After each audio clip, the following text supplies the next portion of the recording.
The worst kept secret in the NBA has finally decided to reveal itself as the Lakers have finally made it official. They are indeed going to hire JJ Redick as their head coach. I mean, why else would you pop with LeBron James? I mean, that's just what it is. So let me just jump right here into the screen and get right into it. So as you see here, JJ Redick and how the Lakers hope he can shape their future. This is not allegedly not a move only for the present, but they really think they have a diamond in the rough with JJ Redick.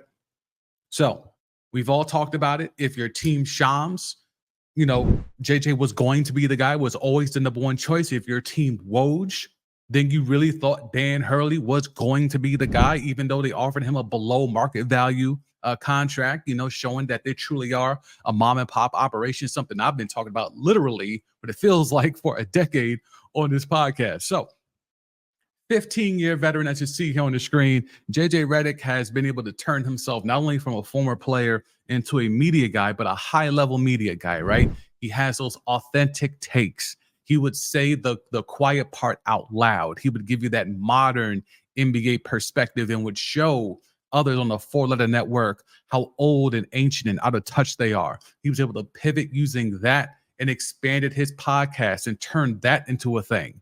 And it's now becoming a multimedia darling, as he just came off of calling the NBA Finals. So he walks away from most of that to now go be the coach of the Los Angeles Lakers. Now, there's a lot of questions here. Does he deserve it? We could throw all that out the window. That doesn't matter. This was about relationships and networking. This should be a sign to anyone listening.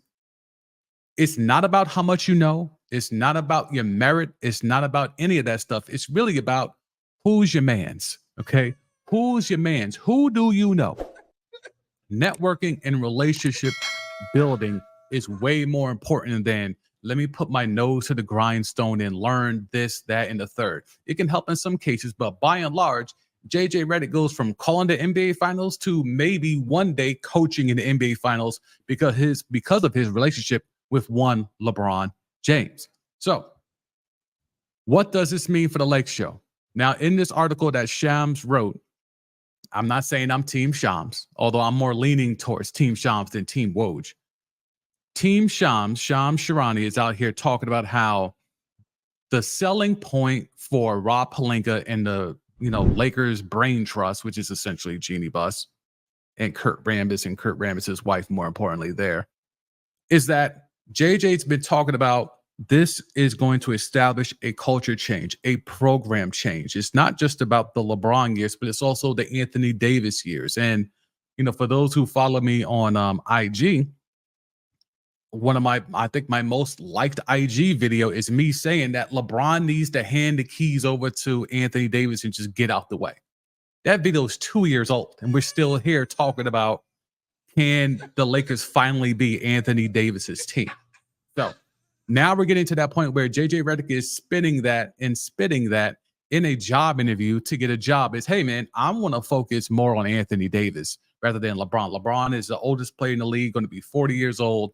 And, the whole thing of him and his son, that's kind of waned a little bit. But the bottom line here is this.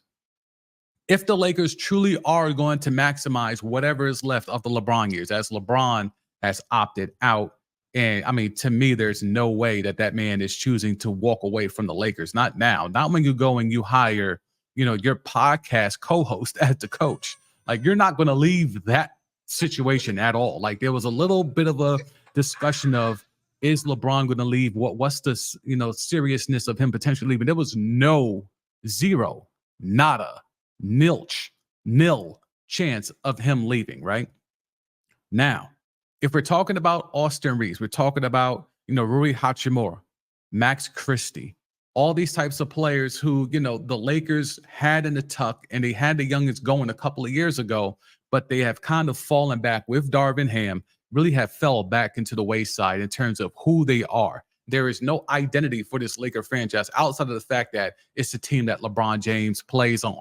That's not what the Lakers normally are. It's the brand Lakers, and then the superstars are underneath that umbrella.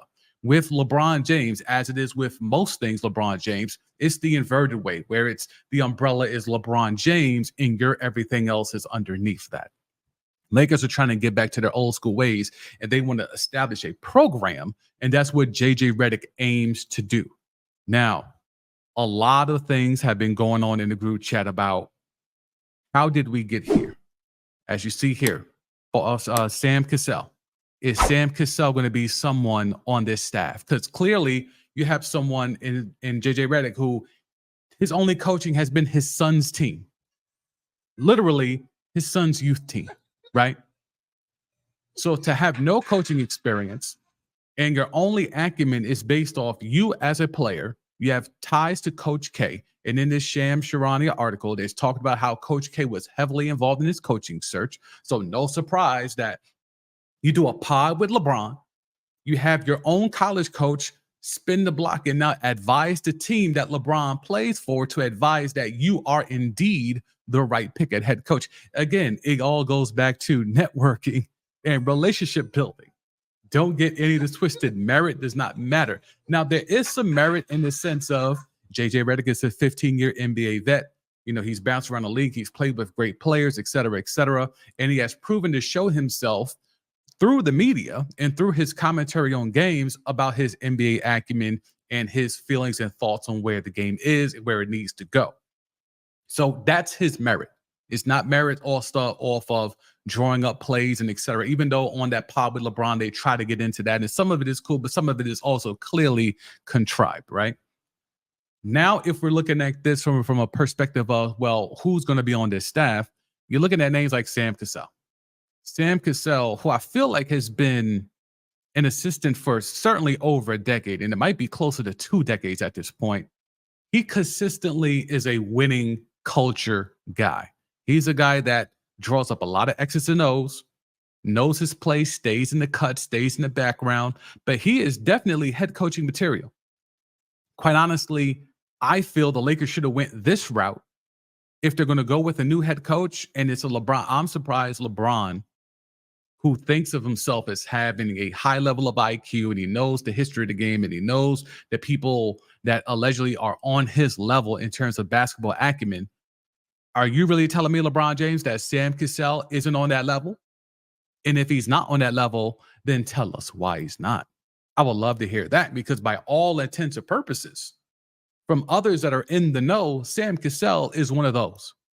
He's one of those dudes that knows the game and knows how to talk the game at a high level. So if LeBron is out here trying to tell us that Sam Cassell's not worthy of coaching him, Sam Cassell is not worthy of installing a program that can last for the Lake Show beyond his years, then tell us why he's not, LeBron. I would love to know, because he wouldn't pod with you. Is that all it really just comes down to? Whoever just wants to ingratiate themselves into the, uninterrupted family, that's the only way to get down? Is that the new death row? Is that the new bad boy? Uninterrupted? Get down to lay down? Is that what we're doing? So I like this move for the Lakers, because I do think this will give them 3 to 4 years. I don't see JJ being fired in the first 2 years of his contract. I see JJ getting a good chance to establish whatever he thinks is the right program there in Los Angeles. And that's never been the thing. The last couple of coaches, whether it was Vogel, Darvin Ham, they've all just been tied to, well, does LeBron like you? That's a given with JJ Redick, as he's done the pod with him. So that is locked in. So he now has job security. Now, low key, he has to stay on LeBron's good side. Now, how do you do that? How does JJ Redick sell LeBron? Hey, you know what? We might need you to move off the ball. That's going to be a tough conversation. LeBron usage rate has always been one of the highest ones in the league, but everyone just accepts it because of LeBron's high IQ and the fact that he's a point forward. He's the evolution really of Magic Johnson, not really of Michael Jordan. That's who he is. So people just accept that. At 40 years old, soon to be 40 plus, are you still giving the ball to LeBron James with a usage rate in the high 20s to low 30s? That's not something you want if you really are trying to hand the keys off to Anthony Davis. So JJ Redick is going to have a lot of things working for himself in terms of navigating what this really means. and let's get into some of the stuff that, again, this is the Woj perspective. So understand, if you want more about the whole team Woj versus team Shams thing when it comes to this story, Shams has been putting out there off rip is JJ's job. Woj was laying low with that info, didn't really want to confirm or co-sign. He just always would say that JJ is a candidate, right? Then the whole Dan Hurley thing just dropped in on us out of nowhere, seemingly, and it was reported by Woj. It was a Woj bomb, right? Ignoring the fact that Woj wrote a book with Dan Hurley's father back in the day. So again, relationships and networking. So now all of a sudden, when the man you wrote a book with son is now pulling up trying to get a bigger bag from UConn after winning back-to-back chips, he understands this whole NIL thing ain't going nowhere. He understands that you need to be able to pay your assistants as well. So maybe UConn was playing a little tough. And now he goes to, his pop's mans and says, hey, float some Lakers stuff out there and see if we can get some traction here, because I need UConn to cough this bread up. To me, that's what happened.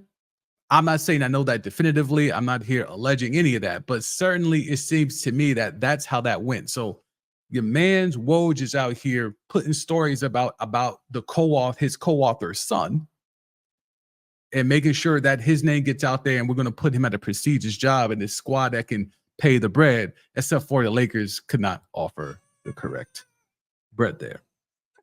Now, Shams has said off rip, this was nonsense. The whole Hurley thing was never going to be a thing. It seemed to be a leverage play, even in the story. Let me go ahead and bring that story back up. Where are we at here? Where's that window? Nope, not that one. So in this story, Shams basically says, seemingly out of nowhere, Darren Hurley, June 6th, for the network, reported that the coach of the back-to-back national champion UConn Huskies was the quote-unquote target of the Lakers search. Beyond Jeannie Buss and Rob Pelinka, the pursuit was kept tight-lipped within the organization. Only Pelinka and Jeannie Buss met with Hurley when he came to the Lakers on June 7th. So if you follow the timeline, Dan Hurley said that the Lakers reached out on June 5th. June 6th, for the network, Woj bomb Hurley to the Lakers. June 7th, now Hurley is already in LA meeting with Pelinka and Jeannie Buss. Now, on that same day, Hurley leaves now with a contract, 6 years, $70 million. That would have made him one of the highest coaches, but not the highest paid coach. He wasn't getting Monty Williams money, and we'll save the Monty stuff for another part of the pot. But he was not going to get that type of bread from the Los Angeles Lakers because they're a mom and pop operation. This is their only business. Their pops had real estate and all of that stuff, and he kind of cashed all that in to buy the Lakers, especially if you watched Winning Time on HBO and if you read the book by the great Jeff Pearlman, Showtime, right? You learn all of that. So they couldn't offer him, they couldn't break the mold, they couldn't give him a Monty Williams-like deal where I'm giving you an offer you cannot refuse. He was given an offer that he quite easily could refuse, and he took his ass back to Storrs, Connecticut, and he's trying to cash in over there. And as you see here, he got the deal that will make him the highest paid coach in college basketball, 6 years and upwards of $50 million. Now you could say, well, Sam, look, 6 years, 70 is more than 6 years, 50. But understand the culture of what Hurley is about and the program stuff that he's instilling, all that stuff is easy money at the college level as opposed to the National Basketball Association level. So for me, Hurley's out here trying to make a deal, and he leveraged the Lake Show to get the bag that he wants and needs. And it's not just about that 6 years and 50. It's also getting assurances from the school that they're not going to be slacking when it comes to the NIL, and that they're going to be able to pay his assistants so that he can keep his assistants in the tuck, right? It's about all of that. Whereas in the league, you really don't have a lot of choices in a lot of things. You can't control things with the type of hands-on approach at the NBA level like you can at the college level, right? And you see here, Shams, the Hurley situation was seen by one team source with direct involvement in the search as a Hail Mary attempt. Now, again, That's a direct counter to Woj saying it was Dan Hurley the whole time. He was the first and the only target, et cetera, et cetera. This is the media games that are going on behind the scenes. So be that as it may, JJ Redick is the coach of the Los Angeles Lakers. What does he bring? What does he expect?